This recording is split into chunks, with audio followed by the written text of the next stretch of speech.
If you want fewer accidents at work, the evidence seems to point in a pretty clear but not too surprising direction. Change the work before you try to change the worker. This is a central message from today's systematic review of workplace safety interventions. A broad review that analysed over 100 studies from 120 safety interventions across randomised trials, controlled before and after studies, and serial measure designs. Their underpinning finding was that interventions aimed at the group or the organisational level generally outperformed interventions aimed mainly at the individuals. And the most consistently strong changes resulted from engineering controls, especially when they worked without relying on workers constantly choosing to use them. The review also found that multifaceted interventions can work well, but not just because they were multifaceted.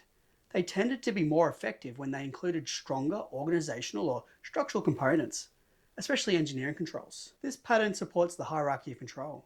The more effective approaches remove or reduce the hazard at its source, instead of relying on people to compensate for it through vigilance, training, or effort alone. G'day everyone, welcome to Safe As. I'm Dr. Ben Hutchinson. So let's unpack the effectiveness of accident prevention interventions at each level. Note, I can only scratch the surface of this article. It's like 170 pages without even the references. The full reference is Duraborg et al. 2022, titled Safety Interventions for the Prevention of Accidents at Work, a systematic review, published in Campbell Systematic Reviews. So we'll start with safety interventions directed at the individual level. When the review looked at interventions aimed mainly at individual workers, the findings were pretty unimpressive. Safety campaigns, teaching and education only approaches generally showed little or no clear effect on injuries when they were used on their own. They found that interventions aimed at attitudinal and belief modification had no or only modest effects on reducing injuries or improving behaviour. They say it's uncertain whether attitude or belief modifications as a safety intervention has any effects on work injuries, at least on their own. The same broad pattern held for many behaviour-focused approaches, such as general coaching, feedback, or safety training. The authors are careful here. They say training on its own should not be expected to meaningfully reduce injury rates without stronger supporting measures around it, nor without being connected to specific hazards or specific gaps in knowledge or competencies. And that last point about being connected to specific hazards is worth dwelling on for a moment. The review found that roughly half of all studies evaluated interventions targeting all types of injuries, which implicitly assumes a common cause for all workplace accidents. A training program designed to reduce needle stick injuries, for instance, can't reasonably be expected to reduce falls. When you lump all injury types together as your outcome, you're going to obscure real effects, generate null results. The stronger interventions in this review tended to be grounded in firm epidemiological evidence of what actually causes the specific injury that were being targeted. Weaker interventions often lacked that theoretical and causal foundation altogether. A related point the authors make, and I think this is a useful framing for practitioners, is that when an intervention appears to fail, there are really two different explanations, maybe more. Either the theory was wrong, meaning the mechanism couldn't work, or the delivery and adoption were poor, meaning that the mechanism might have been sound, but it was never properly implemented. The review notes that most studies didn't collect the process evaluation data needed to distinguish between these two types of failure. The evidence specifically around behavioural safety interventions was said to point in different directions. However, specifically for individual feedback or coaching at medium-term follow-up, the evidence is moderate for little or no effect. So they're moderately confident there is little or no effect based on the evidence. There was an important exception. More interactive counselling approaches, especially group discussions, showed medium-term promise. So the review does leave room for the idea that worker engagement can matter, and it does matter. But the stronger results came from approaches that involve discussion and participation, not just one-way messaging or generic instruction. The review also found that more physiological geared approaches like physical training, intended to make workers more resilient to injury, were poorly substantiated. Overall, the evidence here was limited and tended towards no clear effect on reducing injuries at work. Next are safety interventions directed at the group or organisational level. This is where the findings became more interesting. Interventions aimed at climate, norms and leadership showed modest effects. Leadership-based efforts to improve safety communication or strengthen safety climate did show some positive signals, but the evidence wasn't really strong or as consistent as for the structural approaches. Unfortunately, there were few high-quality studies on things like leadership in climate and culture that met their inclusion criteria. They state that 1, there is no clear demonstration of the relationship between the intermediary measures like climate scores, safety index scores or behaviour, and 2, limited evidence that leadership-based safety interventions have little to moderate effect. That first point is worth unpacking. Even in the higher quality climate studies, the review couldn't establish a clear link between improving climate scores or safety behaviours and actually reducing injuries. Most climate studies used proxy outcomes rather than injury data, and the one high quality study that did measure injury outcomes only looked at minor non-serious injuries. So the mechanism the climate literature often assumes, as in better climate leads to safer behaviour which leads to fewer injuries, isn't clearly supported by the evidence reviewed here. The strongest findings in the whole review sat under structural modification.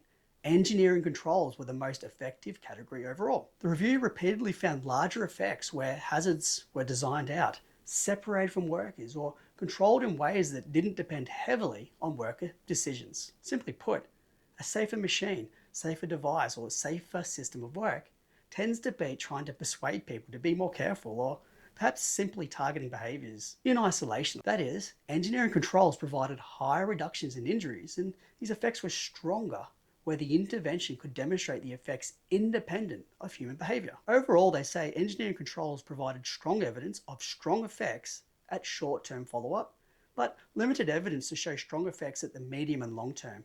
This is a limitation present throughout the evidence base. Now, within engineering controls, the review makes an important distinction between what we might call passive and active controls. Passive controls are those where the hazard is physically removed and no worker decision is required. The classic example being like safety buttons. Active controls are those where safety equipment is available, but workers still have to choose to use it, like maybe patient ceiling lifts in hospitals being a good example. The review found that passive controls had substantially stronger effects. In studies where the old hazard was physically removed, the pooled effect was strong and consistent. Where workers retained the decision to adopt the new equipment, effects were weaker and less reliable. So it's not just engineering controls broadly, it's engineering controls that eliminate the decision to use them at the source. And connected to that, the authors make what I think is really an important practical statement. Training workers to deal with dangerous tasks, including things like PPE use, should be a last resort, only when more effective measures aren't feasible. And critically, such efforts enacted alone are unlikely to effectively prevent injuries. The review also found that regulation and enforcement can help prevent injuries, but their effects were generally smaller than those of engineering controls. Enforcement appeared to work more consistently than legislation alone, but again with modest effect sizes. Even so, the authors make an important practical point. Because reputation enforcement can reach very large populations, even modest effects can matter a lot when you aggregate it. Interestingly, the effects of enforcement seem more consistent than legislation. And further on legislation, the review found evidence that in some cases, legislation simply doesn't seem to work, particularly when the legislation requirements were passed with little scientific evidence base. One study provides a telling example. Legislation targeting tractor accidents among farm youth was passed after negotiations had essentially gutted the key provisions, and it mandated an educational approach that had already been shown to be ineffective for farm safety. No effect was found, and the authors say that if an effect had been found, it would have been hard to attribute it to the legislation anyway. In contrast, when legislation mandated an engineering solution, as in like the needle stick legislation, it tended to work. So the quality of the underlying evidence base for the regulation matters enormously, probably like anything. For economic incentives, very limited research suggests some medium and long-term follow effects. It's worth noting that this finding is actually inconsistent with some earlier systematic reviews, which found more positive results for financial incentives from insurers.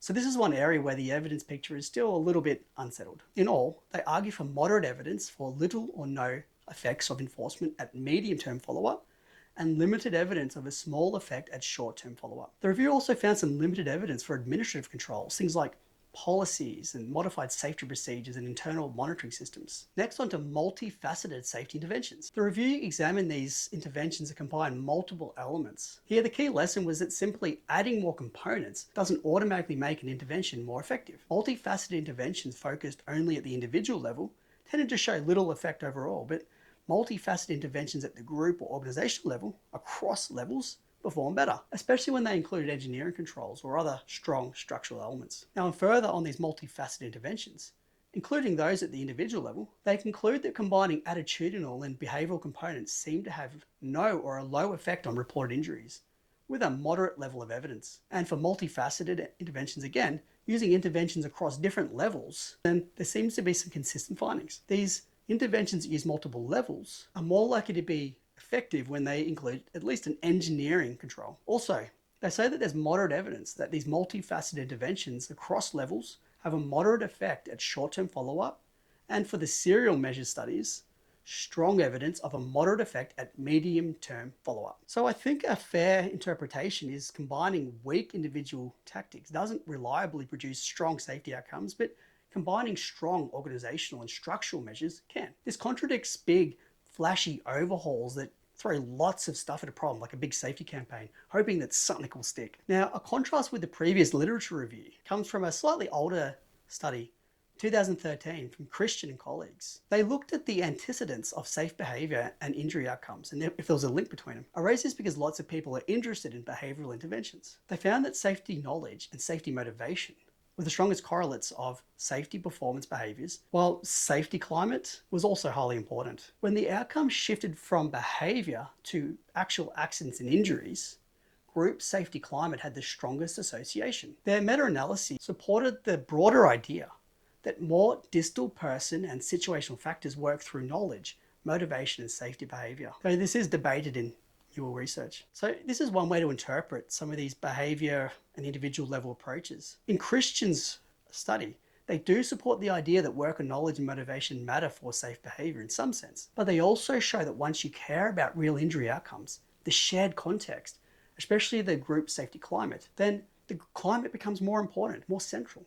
So even in this older, more behavior-oriented framing, the narrative still seems to be a focus on the context rather than simply the worker and behavior. That is, behavior does seem to matter, but the surrounding system and climate shapes whether risky behavior is likely and whether injuries are actually prevented. So what can we make of the findings? In all, the current review gives a fairly blunt answer to a practical question. What works best to prevent accidents at work? Not in a large, but rather methodologically weak body of evidence, particularly for medium and long-term effectiveness. An empirically supported response is not about more campaigns and messaging or more worker-focused behavior. The stronger evidence supports creating safer environments, safer equipment, safer tools, and safer systems of work. Worker-focused measures will still have a place, but mainly as support, not as the main line of defense. So if you're deciding where to put effort and money, the review points you towards upstream controls first.